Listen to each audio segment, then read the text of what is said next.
그 말레이시아 사람인데요. 조 로그라고 하는 사람이 있어요. 여기 앞에 사진이 있는데. 그 국영 투자 펀드를 이제 운영하는 어떤 그런 위치에 있던 사람인데, 이 사람이, 사기를 했어요. 사기를 쳤다고 그래야 되죠. 이제, 왼쪽에 있는 거는 그 디카프리오라고 하는 유명 배우하고도 사진 찍고, 이제 유명인들하고도 관계가 가까워요. 근데 이제, 2016년부터 도피를 했어요. 이제 9년 정도 전인데, 그때부터 도피를 했는데, 얼마를 사기를 쳤느냐? 45억 달러. 45억 원도 이렇게 되는데 45억 달러니까 6조 1천억 원이에요. 지금으로 따지면. 좀 더 될 수도 있고요. 6조. 그것을 사기를 쳤는데 뭐 사기치면 돌려주지 않잖아요. 그리고 이제 이 사람이 머리를 잘 써가지고 잘 숨어 들어갔어요. 때로는 중국으로 가고, 지금은 마카오에 있다는 말이 있습니다. 영화에 나오는 마카오. 범죄자들의 도시 아니에요. 다 숨는 곳. 거기에 있다는 말도 있대요. 근데 지금 못 찾아요. 다른 말로 바꾸면 이 사람은 완전 범죄를 하고 그리고 행복하게 살고 있습니다. 천하의 나쁜 인간인데 아무렇지도 않게. 그래서 사실은 자기 죄를 좀 가볍게 하려고 2018년에는 말레이시아 정부하고도 타협도 했었어요. 얼마 줄래 나한테, 내가 몇 년 정도 살면 될까, 뭐 이런 것까지 했어요. 돈이 워낙 크니까 이 돈은 조금이라도 줘야 될 거 아니에요, 그렇죠? 그러니까 뭐 자기 재산은 다 빼앗겼지만 아무 문제가 없어요. 그게 돈이 다가 아니거든요. 뭐 요트 빼앗기고 집 빼앗기고 이건 아무것도 아니에요. 가지고 있는 돈이 얼마인데요, 그렇죠? 그래야 지금 희희낙낙하면서 유유자적하면서 살고 있는 사람이에요. 조 로우라고 하는 유명한 사람이에요. 네, 저희는 잘 모르지만 이제 어떤 사람으로 유명하냐면 엄청난 죄를 짓고 끄떡없이 살고 있는 사람. 다른 말로 바꾸면 자업자득은 없다라고 주장하는 사람이라 이거죠. 세상에 누가 자업자득 있대? 내가 있는데. 이렇게 하는 대표적인 사람이에요. 자업자득이라는 것은 부정적으로 쓰이죠. 나쁜 일을 하면은 나쁜 결과를 받는 거. 나쁜 일을 하다 보니까 벌을 받는 거. 이게 자업자득이에요. 그렇죠? 그래서 보통 이런 사람들이 어떻게 되는 것이 자업자득의 결론이냐면 이 사람은 감옥에 가서 평생 거기서 있어야 돼요. 아니면 사형을 당하거나. 둘 중에 하나로 마무리 쳐요. 왜냐하면 이 사람이 지금 피해를 준 사람이 엄청나게 많거든요. 말레이시아 그 국영 펀드를 건드렸기 때문에 국민들이 얼마나 힘들겠습니까? 그렇죠? 그거를 다 이 사람은 아무렇지도 않게 저지른 사람이니, 그 많은 사람이 생명을 빼앗은 사람이니 죽어야 되죠. 그렇죠? 뭐 제일 높은 거는 사형이겠고 아니면 무기징역을 받고 있어야 되는 게 자업자득의 전형이에요.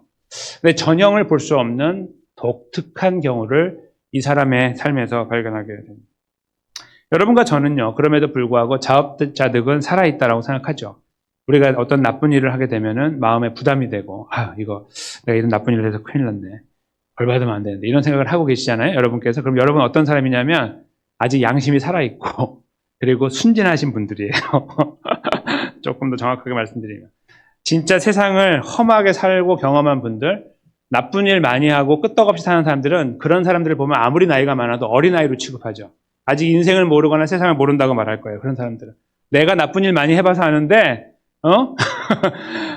거기에 뭐가 있으면 돼요? 돈하고 권력만 있으면 그냥 게임은 오버예요.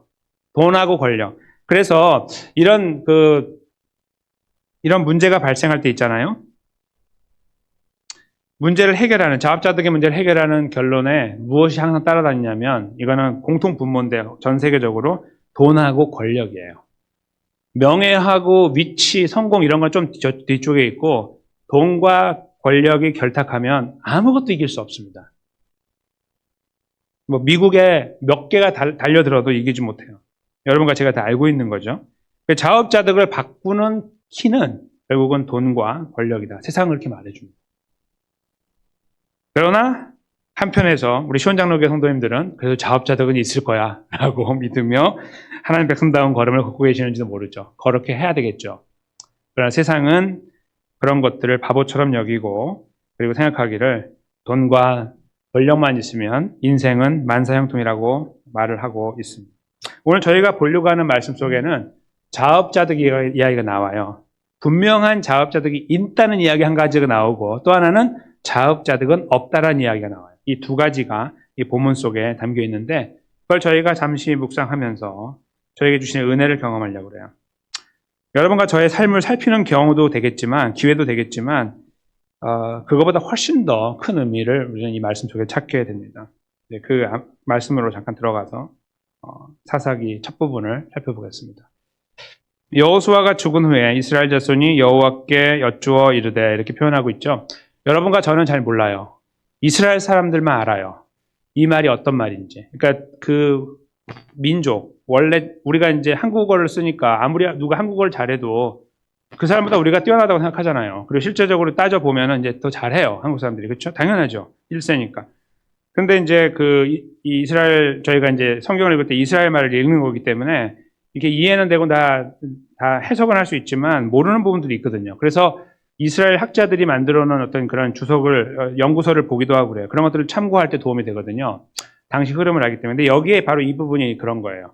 구약에 이런 표현들이 몇 군데 나와요. 한 대여섯 군데 나오는데요. 누가 죽은 후에라는 표현이 나와요. 이거는 어떤 의미냐면 여호수아와 하나님께서 함께 하셨던 지금까지의 사건을 이어서 그런 말이에요. 그러니까 지금 여호수아가 죽었거든요. 여호수아 다음에 사사기잖아요. 그러니까 넘어왔고 아직 저희 여호수아 아직 안 죽었죠. 왜냐면 아직도 여호수아 제가 보고 있으니까 구역 예배 때문에.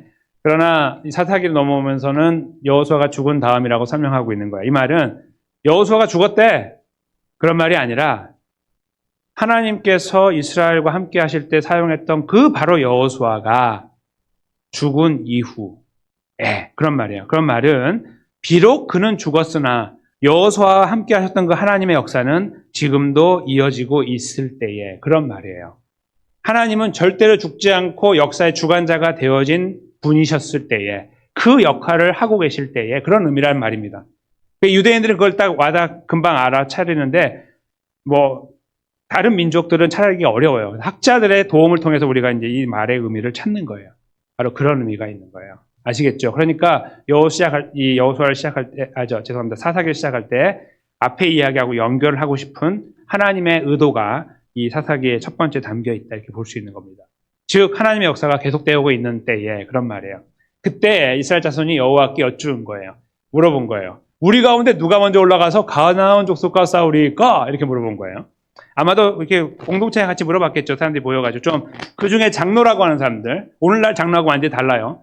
그 장로라고 하는 분들이 이제 이스라엘 이끌면서 야 우리가 물어볼까 하고 물어봤겠죠. 이렇게 이 질문도 있잖아요. 잘 생각해 보십시오. 이 질문은 지금 가나안 족속과 싸우러 가야 된다라는 전제가 되잖아요. 가야 돼 지금. 누가 먼저 갈까라고 물어보고 있는 거예요. 그래서 생각 없이 읽으면 그냥 이게 쭉 넘기잖아요. 그러면 이제 싸우려고 하나 보다 이렇게 생각하죠. 근데 이 질문은 사사기의 이야기를 담고 있는 거예요. 사사기는 어떤 이야기냐면 저희가 앞으로 살필 텐데 자기 멋대로 사는 거예요. 인간이. 하나님의 은혜는 필요 없고 하나님의 은혜를 자기 받고 있는데도 자기 멋대로 사는 인간들을 쓰고 있거든요. 근데 그 안에 하나님께서 어떻게 역사하시는지를 보여주는 거예요. 그러니까 우리가 읽었던 호세아보다 더 센 거예요. 호세아도 저희가 볼 때 깜짝 놀랐죠. 이렇게까지 했는데 이제 사사기는 그거는 어린아이예요. 이제 진짜 어른이나 할아버지가 등장해가지고 이 정도는 해야지 하나님 앞에 함부로 대들고 싸우는 거지 라고 보여주는 게 이제 이 사사기에 등장하거든요. 근데 그게 처음 1절부터 등장할 줄은 몰랐죠. 이게 무슨 말이냐면요. 이렇게 물어봐야 돼요. 정말 궁금했으면 뭘 물어볼까요? 하나님 이제 우리가 어떻게 하죠? 이렇게 물어봐야 돼요. 그렇죠? 리더가 사라졌잖아요. 이제 자기를 이끌었던 자기를 인도했던 여호수아가 하나님의 부름을 받았어요. 이제 아무도 없단 말이에요. 하나님이 안 세워주셨으니까. 그러면 어떤 질서를 잡아야 된단 말이에요. 그럼 그때 해야 될 말이 뭐냐면 싸움 이야기가 아니고 하나님 우리 이제 어떻게 하면 좋아요? 이거 물어봐야죠. 그러면 하나님께서 이렇게 A, B, C를 알려준단 말이에요. 근데 벌써 여기에 뭐가 있어요? 자기 안에? 사람들 안에 뭐가 있는 거예요? 정복해야지. 가나안 땅과 싸워서 우리가 여호수아를 통해 할당받은 땅을 정복해야지라는 의도가 담겨 있는 거예요. 이게 어떤 거냐면 저희들이 오늘날로 보면은 하나님께 기도를 한다 하고 하면서 기도하는데 내 안에 다 뜻이 정해져 있어요. 이렇게 플랜이 쫙 이렇게 돼 있는 거예요. 이거 기도하는 거예요. 쫙 하나님 이렇게 해주셔야 됩니다. 이렇게 딱 이렇게 만드는 거예요. 그래서 옆으로 삐져나가면 이게 아니고요. 이렇게 넣으라고요. 이렇게 하는 거예요. 그런 우리들의 모습이 여기 담겨 있는 거죠. 우리 가운데 누가 먼저 올라가서 가나안 족속과 싸우리고 내가 언제 싸우라고 그랬어? 하나님 이렇게 말씀하실 질문을 하고 있는 거예요. 상황을 이해하시겠죠? 처음에 하나님께서 역사하신다, 지금도 살아계신다, 이 사사기에 있는 백성들을 인도해 나가신다라는 배경 위에서 그 하나님을 바라보면서 이스라엘 백성들이 해야 되는 것은 하나님 이제 어떻게 하면 좋을까요? 라고 여쭈어하는데 그렇게 여쭈지 않고 무엇을 말하고 있냐면 우리가 싸울 건데요. 우리가 한판 싸울 건데요. 누가 먼저 갈까요? 이렇게 물어보고 있는 거예요. 하나님께서 황당해 하시는 거죠. 내가 너희 보고 언제 싸우라고 그랬는데 왜 가려고 그래? 그리고 너희끼리 왜 정해놓고서 왜 누가 먼저 가라고 그래? 이렇게 물어보는 질문을 하고 있는 거예요. 말도 안 되는 질문을 던지고 있다. 이렇게 캐치를 하셔야 됩니다. 사사기 1장 1절부터. 이게 전체 주제이기 때문이에요. 항상 이렇게 하고 앞으로도 할 거니까. 근데 하나님께서 이런 상황에서 은혜를 베푸시죠. 여기에 일단 이렇게 좀 집중하시는 게 좋아요. 여기 보면 1절에 보면 두 번째 줄에 이스라엘 자손이 여호와께라고 말했죠. 하나님께라고 안 하고 여호와께라고 했다는 걸 기억하십시오. 그 다음에 2절로 가겠습니다. 여호와께서 대답하시는 거예요. 2절 보세요. 여호와께서 이렇게 나오죠. 이르시되 유다가 올라갈지니라 보라 내가 그 땅을 그의 손에 넘겨주었노라. 이미 넘겼으니까 가라 이런 의미예요. 그러니까 유다가 가서 싸움을 해가지고 다시 땅을 차지하는 노력을 하는 게 아니라 그냥 올라가면 되는 거예요. 그냥 올라가. 그러면 될 거야. 이렇게 그렇게 되는 거야. 왜냐하면 내가 주었으니까 라고 말씀하시는 것이 인상적이에요. 그들이 가서 죽도록 싸워가지고 피 터지게 싸워가지고 많은 사람이 죽고 땅을 차지하는 게 아니라 너희가 가면 그 땅을 차지할 건데 왜냐하면 내가 주었기 때문이라 이렇게 말하고 순서를 정해주시는 거예요. 유다 보고 먼저 올라가라고. 하나님께서 야 그게 질문이냐? 똑바로 물어봐야지. 어떻게 하면 좋아요? 라고 물어봐야지 이게 무슨 질문이야? 라고 하지 않으시고 그들을 불쌍히 여기시는 하나님께서 그들의 기도를 들으시고 그들이 이해하는 틀 안에서 응답하신 거예요. 그래 유다가 가 이런 말이죠. 이건 물어보는 거 봐 이거 하면서도 말씀하시는 거는 그래 유다가 가라. 내가 그 땅을 너희들에게 주었기 때문이다. 이렇게 이제 말씀하시는 거예요. 그랬더니 유다가 이제 머리를 굴리죠. 유다가 가라 그러면 혼자 가면 될 거 아니에요. 그렇죠? 안 해. 하라는 대로. 딱 보세요. 유다가 그 형제 시므온에게 왜 물어봐요? 네가 먼저 가라고. 근데 물어봐. 그러면서 하는 거예요. 내가 제비 뽑아 얻은 땅에 나와 함께 올라가서 가나안 족속과 싸우자. 그리하면 그냥 해달라는 게 아니야. 나도 네가 제비 뽑아 얻은 땅에 갈 때 나도 함께 갈 테니 그러면 누이 좋고 매부 좋은 거 아니야? 이렇게 말하고 있는 거죠. 참 희한하죠. 그러니까 이 시작부터 뒤틀리기 시작하는 거예요. 이야기가. 하나님께서 한번 참아주시고 이야기를 하기를 그래? 그럼 유다가 가. 내가 주었으니까 가서 잘 차지해. 그랬더니 네. 이러고 유다가 이야기하기를 야 시므온 일로 와봐. 사실은 자기보다 형이에요. 그러니까 순서로 따지면 자기보다 시므온은 둘째고 자기는 넷째거든요. 그러니까 형의 지파예요. 진짜 형이 아니라 가서 이제 이야기한 거죠. 혼자 가기 그러니까 같이 가자. 이렇게 말한 거예요. 하나님께서 딱 정해놓은 거를 어떻게 하면 그냥 처음부터 틀어버리는 거예요. 참 그런 모습을 여기서 저희가 읽게 됩니다. 그러니까 단순히 협조의 문제가 아니에요. 하나님께서 그렇게 하면 야, 갈 때 시므온과 같이 가. 혼자 가면 무서우니까. 이렇게 말을 했겠죠. 하나님 그렇게 안 해서 다 해놨으니까 네가 가서 차지해 이렇게 말했는데 예라고 했겠죠. 그리고 나서 하는 일은 야 같이 가자. 이렇게 해서 하나님께서 원하지 않는 말씀하지도 않은 것을 혼자 만들어내는 거예요. 처음 기도할 때부터 그러더니 똑같은 거죠. 그렇게 해서 함께 올라가는 일에 동의하게 돼요. 4절에 보면 유다가 올라가매 여호와께서 가나안 족속과 브리스 족속을 그들의 손에 넘겨주시니 말씀하신 그대로 그들이 베색에서 10,000명을 죽이고 이제 승승장구하는 거 이기는 거죠. 올라가면서 5절에 보면 베색에서 아도니 베색을 만나 그와 싸워 가나안 족속과 브리스 족속을 죽였다. 가나안 족속과 브리스 족속이 아마도 지금 이 이스라엘 땅, 그러니까 저 가나안 땅, 다른 말로 하면은 약속의 땅, 그 땅을 지배하는 대표적인 족속으로 여겨져요. 그러니까 이렇게 두 개를 쓰고 있는 거예요. 특별히 브리스 족속은 어디를 주변으로 있었냐면 예루살렘을 주변에 이렇게 있는 거예요. 이렇게. 그러니까 그런 걸 다 따져서 보면 아마도 그 근방에서 활동하는 가장 강력한 족속을 말하는 것이 아닐까 생각해요. 그래서 그들과 싸우게 됐다는 거예요. 근데 여기 5절에 보면은 아돈이라는 말이 나오잖아요. 아돈이라는 말은 이제 히브리어로 주라는 뜻이에요. 주님 이런 거, 로드 영어로. 그래서 아도니아라고 원래 아도나이 죄송합니다. 아도나이가 이제 로드라는 말이 주라는 뜻인데 아도니 베색은 다른 말로 바꾸면 베색의 주라는 뜻이에요. 다른 말로 하면 베색의 왕 그런 말이에요. 재밌죠? 그러니까 이거를 원래 한국말로 번역해서 우리말로 쓰면 베색의 왕 이렇게 번역을 하는 게 맞는데 원어를 살려둔 거예요. 이렇게 번역할 때. 그래서 이제 한 번쯤 궁금증을 이렇게 자아내고 물어보게 만드는 아도니 베색 그런 거죠. 그러니까 베색이가 싸우다가 베색의 왕을 잡았다 그런 말이에요. 간단하게 말하면. 당연한 거죠. 왕이 있을 거 아니에요. 잡아갖고 죽인 거예요. 원래 왕은 멜렉이라는 단어가 있는데 여기 아도니를 쓴 거는 아마 왕이라는 차원의 문제는 아니고 좀 낮은 레벨의 지역을 다스리는 사람이었을 것으로 여겨져요. 그 사람을 잡아서 이제 정복해 나가는 과정을 하고 있는 거예요. 근데 이제 독특한 것이 나오죠. 6절에 아도니 베색이 도망을 해요. 도망을 했는데 그를 쫓아가서 잡았어요.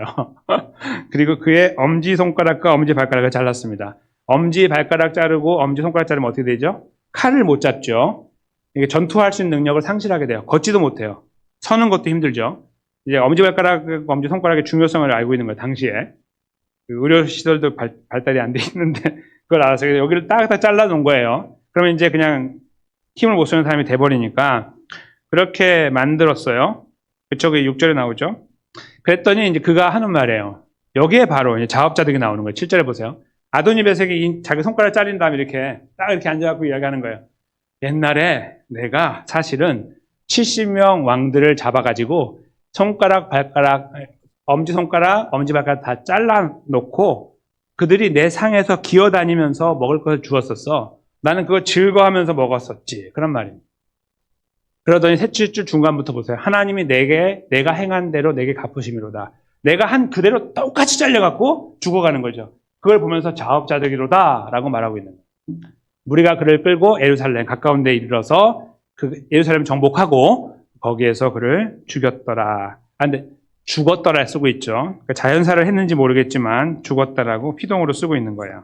그러니까 스스로 죽인 것이 아니라 그들이. 그렇게 이제 오늘 본문이 맞춰지게 됩니다.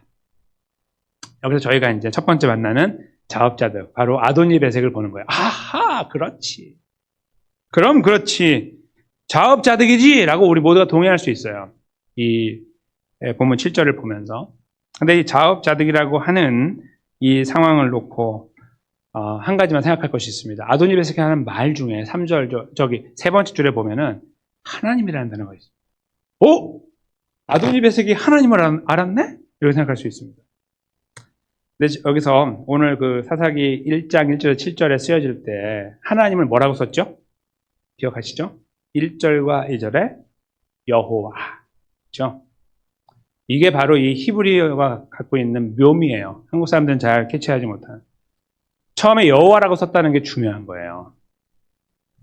이 일에 역사를 이루어가는 여호와 하나님, 세상을 만드시고 주관하고 이스라엘과 관계를 맺고 있는 언약의 하나님 여호와, 그분과 관계를 형성하고 대화하고 있다가 이제 일이 벌어져가지고 사건이 진행되면서 끝자락에 가서 어떤 사람을 잡았는데 그가 마치 자기의 죄를 고백하듯이 자기가 옛날에 70명을 잡아 그렇게 했는데 이렇게 죽는구나. 근데 그 자업자득의 일을 이루어가는 분은 하나님이구나 이렇게 말을 하고 있음으로 하여 보편적인 사람들은 이 사람도 하나님 믿었네 이렇게 말할 수 있는데 그것이 절대로 아니에요.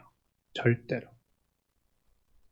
이거 오늘날로 우리가 그냥 편안하게 좀 구별해 쓴다면 신이라고 쓰는 거예요. 신. 내가 옛날에 그렇게 나쁜 일을 했는데 신이 나한테 똑같이 자업자득으로 이렇게 갚아주네 이런 말이에요.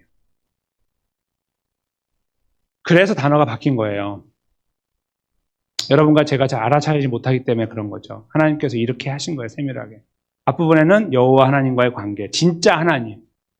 여기서 말하는 하나님은 엘로힘이라고 쓰는데 엘로힘은 우리가 믿는 하나님만을 말하는 게 아니라고 제가 일전에 한번 말씀드렸습니다.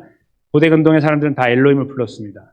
자기가 믿는 것이 동물이건 태양이건 어떤 것을 그 신을 말할 때 엘로힘이라고 부르는 거예요. 엘로힘은 변별력이 없는 거예요. 이게 누구야? 모르는 거예요. 그냥 신하고 같은 말이에요. 오늘날은 신. 우리는 신을 믿는 게 아니라 우리는 하나님을 믿어요. 여호와 하나님을 믿어요. 세상의 창조주를 믿는 거죠. 종교에 있는 어떤 신을 믿는 게 아니라 우리는 종교 자체를 인정하지 않아요. 너무나 배타적이다? 배타적일 수밖에 없습니다. 이게 사실이고 하나밖에 없으니까.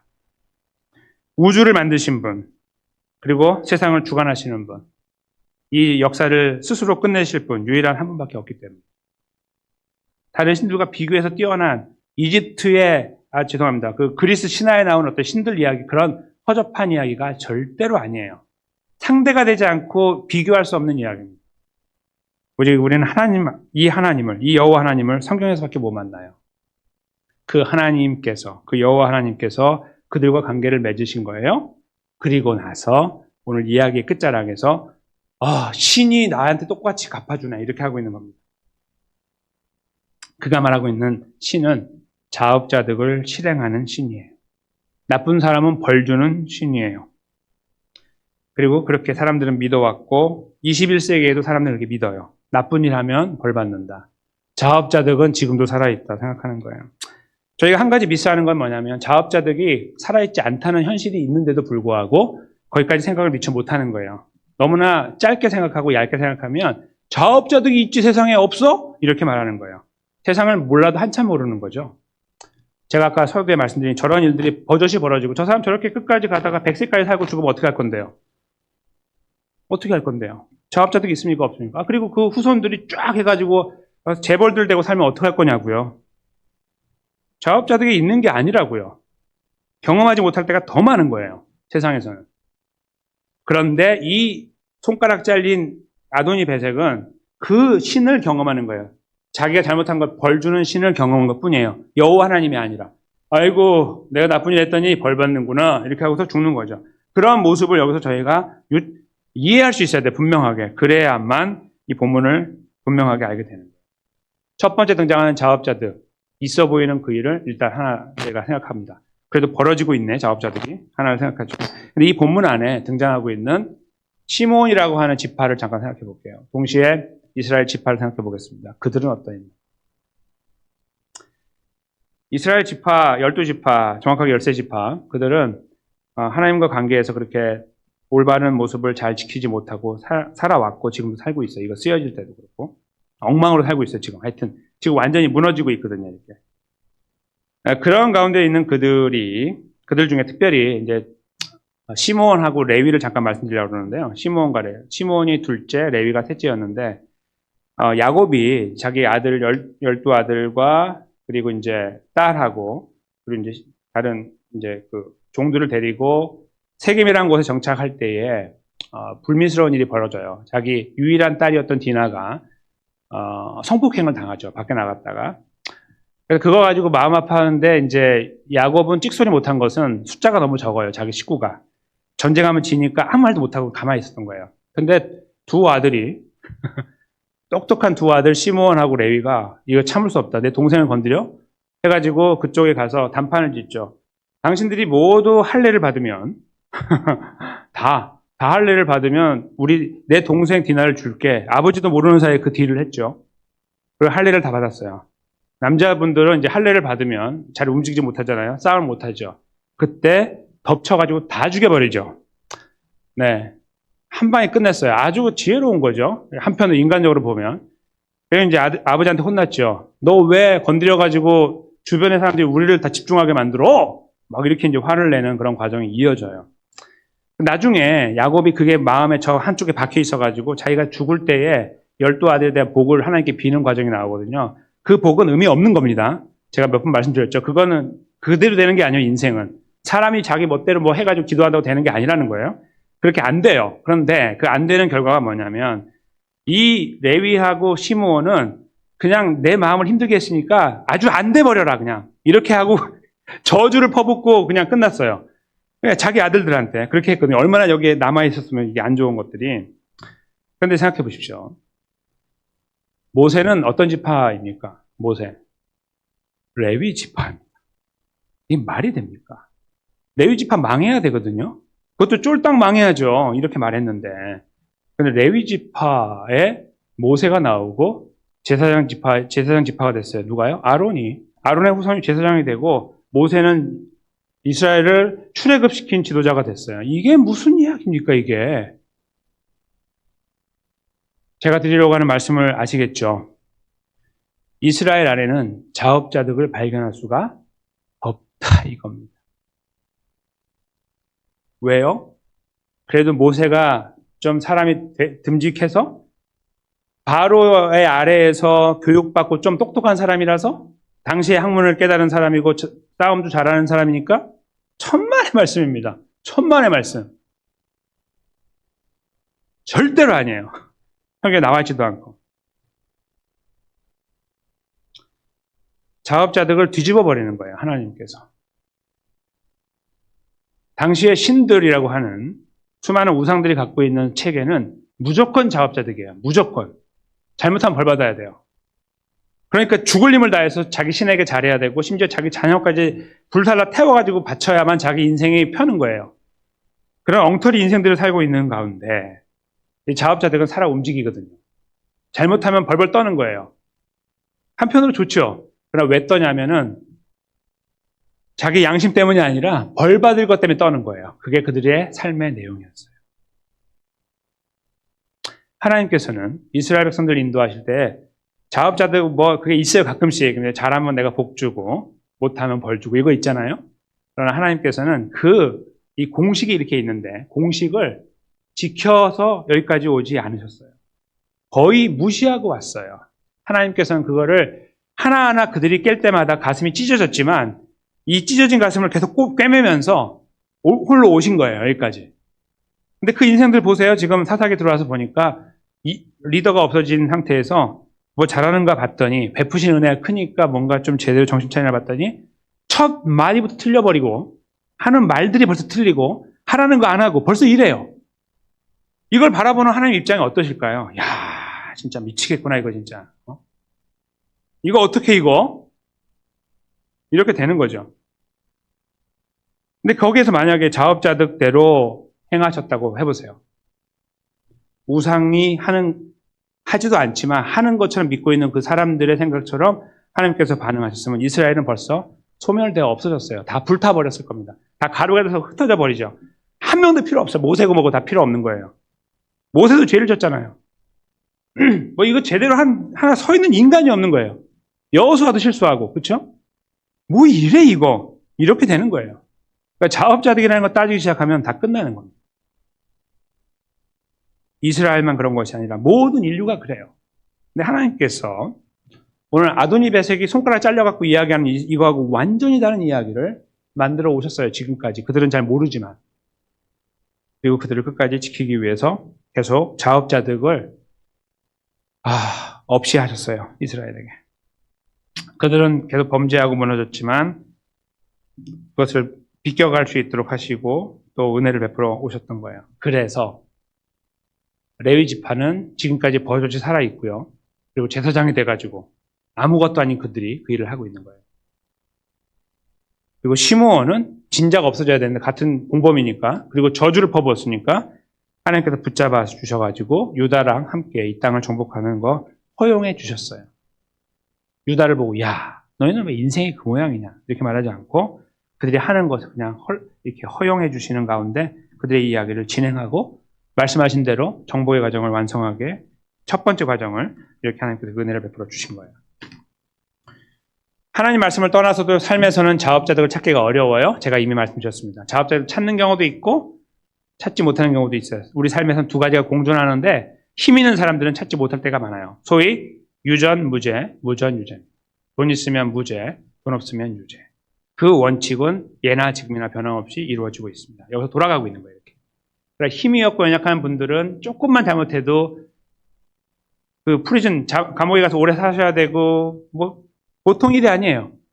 자업자득을 그냥 뼈저리게 느끼며 살아가는 거죠. 그 현실을 저희가 바라봅니다. 세상 속에서. 두 가지가 공존하고 있구나. 하나님 말씀은 우리에게 무엇을 말씀하고 있냐. 오늘 말씀도 그 두 가지가 공존하고 있다는 걸 보여주는 거예요. 아도니베섹처럼 그렇게 되는 경우도 있고 그러나 내 백성들에게는 내가 택한 내 백성들에게는 완전히 다른 이야기가 있다. 그겁니다. 자업자득은 없다. 그래서 그들이 지금까지 버티고 있고 일을 하고 있고 사사기가 이루어지는 거예요. 사사기 읽을 말 나십니까? 첫 1절부터 틀어지는데 이거 뭐하러 읽어요 이거? 어차피 다 범죄하는 이야기인데 그렇죠? 그냥 예수님 이야기 저쪽 신약 가서 읽어야죠. 그렇지 않아요. 이것은 우리의 이야기이기 때문에 우리가 읽어야 되는 거예요. 그리고 우리는 자업자득은 없다라고 고백해야 되는 겁니다. 하나님 앞에서.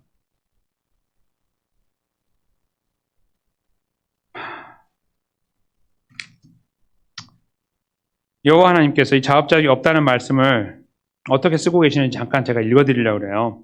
시편 99편 8절인데요. 앞에 이제 스크린에 있는데, 여호와 우리 하나님이여, 주께서는 그들에게 응답하셨고 그들의 행한 대로 갚기는 하셨으나 그들을 용서하신 하나님이시니이다. 아멘. 여기에서 그러니까 성경에는 자업자득이 없다라고 말하는 것이 사실은 맞는데요. 그래도 이제 여러 가지 생각할 때 저희 자업자득이 있어 보이잖아요. 착한 일 할 때, 그렇죠? 하나님 영광에 선한 일을 할 때 하나님께서 갚아주신다 했잖아요. 천국의 상급. 그러니까 한편으로 좋은 면에서 있어 보여, 있어요. 사실 있고, 우린 그걸 바라보고 가니까. 그러나 우리의 문제에 대한 자업자득의 문제는, 자업자득의 그 일은 성경 안에서 발견하기 어려워요. 없다고 보는 것이 정답이에요. 선함을 스스로 이룰 수 없기 때문이에요. 그래서 여기 시편 99편 8절에 말씀하고 있는 거예요. 응답을 하셨어요. 행한 대로 갚았어요. 이스라엘 역사를 봤죠? 호세아 보셨잖아요. 계속 갚아요. 결국 망해요. 그러나 그들을 용서하신 하나님이십니다. 자업자득이 있다고 할 때 이 말을 이렇게 쓸 수 있습니다. 자업은 뭐냐면 그들이 여호와 하나님께 범죄한 그 일들이에요. 자업. 그렇죠? 자득은 뭐예요? 이제 거기에서 무엇을 얻어요? 벌 받는 거예요. 근데 여기 본문에서 이 시편 99편 8절에서 말씀하고 있는 거는 그게 한편으로 있어요. 벌이 있어 보이지만 실제로 마지막은 무엇으로 끝나냐면 하나님의 은혜로, 용서로 끝나는 거예요. 자업은 여러분과 제가 한 거고요. 자득은 하나님께서 하신 거예요. 우리는 망하게 만들어 놨고요. 이거 그냥 완전히 꼬꾸라지게 만들어 놓고 여호와 하나님께서 그걸 딱 붙잡고 회복하신 거예요. 그게 성경의 역사입니다. 오늘 본문에서 느끼는 거예요. 어찌 저 시므온이 저기서 살아 버티고 있지? 그러면 레위는 우리는 따지고 들어가기 시작해요. 자업자득은 없다는 것을 발견하게 돼요. 하나님의 은혜만이 살아있다는 것을 보게 되는 겁니다. 누구에게요?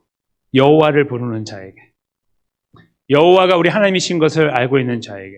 누구요? 하나님의 은혜로 구원받은 자들이죠. 여러분과 제가 많이 배웠기 때문에, 경험이 많기 때문에 우리가 하나님을, 여호와를 우리 아버지로, 창조주로 부르는 것이 절대로 아니잖아요. 우리는 아무런 가치가 없습니다. 능력도 없고 그만한 지혜와 지식도 없습니다. 하나님의 때 우리를 붙잡으시니까 우리가 벗어나지 못했어요. 한번 나를 잡으니 나갈 수가 없는, 여기 빠져나갈 수가 없어. 잡아놓고 나니까 그 자리에 있는 거예요. 왜요? 잡아놓고 나니까 착해서 딱 잡아놓으면 월척이네? 괜찮은 놈이네? 그래서요? 아니요. 잡아놓고 봤는데도 역시 똑같아요. 잡을 때는 몰랐는데? 아니요. 처음부터 알았던 거죠. 우리는 그런 존재라는 것을 다 아시고 우리를 붙잡으신 거예요.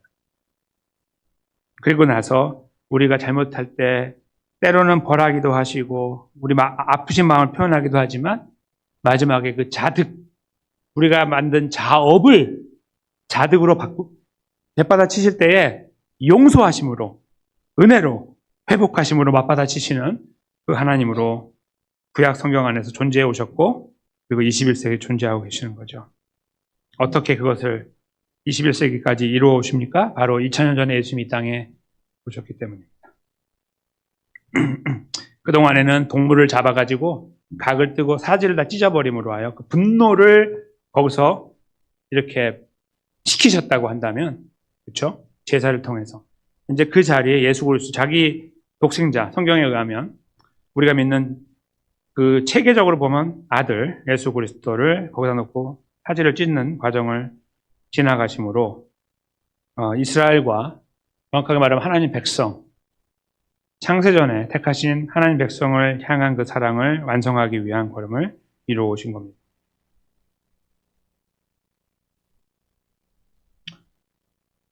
자업자득을 가지고 두려워하며 살아가는 것이 중요한 것이 아니에요. 여러분과 제가요. 그거보다도 중요한 것은요, 자업자득으로 하면은 한순간도 서 있을 수 없는 우리를 붙잡고 계시는 성삼위 하나님의 놀라운 사랑이에요.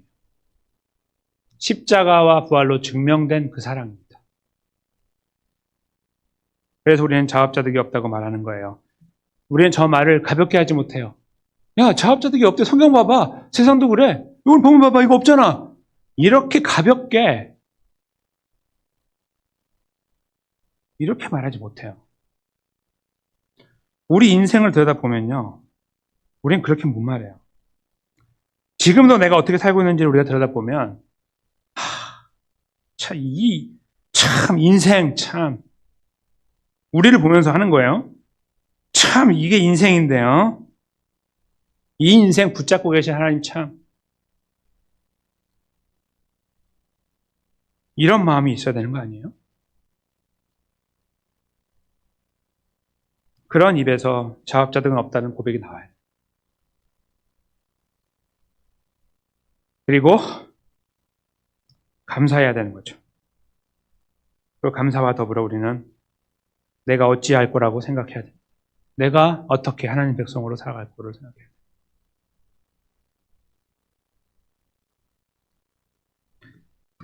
바로 이러한 예수님의 십자가와 벌로 주신 구원의 은혜로 우리가 자업자 등 없다라는 것을 마음껏 선포하고 우리 스스로에게 사방에 여러분에게 주변에 나누어 나갈 수 있는 것, 바로 그 은혜 자리에 있음을 기억할 때 우리 안에 다가오는 말씀이 하나 있습니다. 이것이다라고 우리에게 말씀하는 바로 그것이 에베소서 2장 8절과 9절 말씀이죠. 함께 읽도록 하겠습니다. 너희는 그 은혜에 의하여 믿음으로 말미암아 구원을 받았으니 이것은 너희에게서 난 것이 아니요 하나님의 선물이라. 행위에서 난 것이 아니니 이는 누구든지 자랑하지 못하게 함이라. 아멘. 여러분과 저에게 주신 구원의 은혜가 이렇단 말씀입니다. 선물로 주셨습니다. 우리의 행위로 당연히 아니고요. 우리는 구원받은 자리에서 그 행위조차도 간들간들합니다. 구원받은 사람으로 살아가는 그 자리에 있으면서도 오늘 이스라엘 백성들이 보여주는 것처럼 하나님, 누가 먼저 올라가요? 물어보지도 않은 이야기 하면서 내 뜻을 관철시키면서 하나님을 조종하고 살아가려고 발버둥치는 인생의 모습. 그걸 벗어나지 못하는 우리의 한계까지도 우리는 스스로 부인하면서 인생 다 그런 거죠 뭐 하면서 이 베푸신 자업자들은 없다라는 말씀 앞에서 그냥 히덕거리면서 반응할 수 있는 우리들을 십자가로 품어주시고 그리고 우리들을 안아주시고 다시 용서해 주시고 불쌍히 여겨주시는 겁니다. 우리는 그 자업자득이 없음을 그래서 말할 때마다 가슴이 철렁 내려앉고 너무나 죄송함을 느끼게 되는 것이죠. 여러분과 저의 삶에서 혹시 오늘 그 이스라엘 백성들이 보여줬던 연약했던 부분들이 보이시는가요? 하나님 누가 먼저 올라가요? 정복해야 되는데. 하나님 내 인생 어떻게 되는 거예요? 나 이거 더 잘해야 하고 성공해야 되는데. 우리 자녀들은 어떻게 되는 거고요? 이렇게 해주셔야 될 거 아니에요.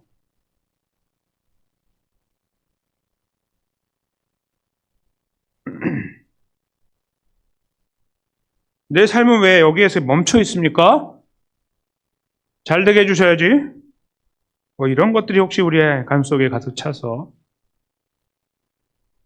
있는 것은 아닌지를 돌아봐야 되겠죠. 하나님 백성으로 걸어가는 걸음에서 하나님께서 말씀하시지 않은 것에 생각들을 레드하면서 내가 복음을 쓰면서 말이죠. 하나님 원하지 않는 것인데도 불구하고 내 스스로 판단하고 결정하고 걸어가는 것들은 없는지도 돌아봐야 돼. 그것이 잘 정립되지 못할 때 아도니 베색의 이야기들을 하게 되죠. 아유, 세상은 자업자득이 있더라고. 제발 그러지 맙시다. 아무것도 아니고. 그렇게 여러분들 안 살고 계세요. 그렇게 하면 다 죽어요, 우리는 그냥. 그거 아시잖아요. 그게 아니에요. 없어요. 우리는 예수님의 십자가와 부활로 구원받은 거예요. 그리고 계속 비틀비틀 넘어지는 것뿐입니다. 거기에서 베푸시는 은혜에 집중하는 거예요. 그리고 우리 삶을 추스리는 겁니다.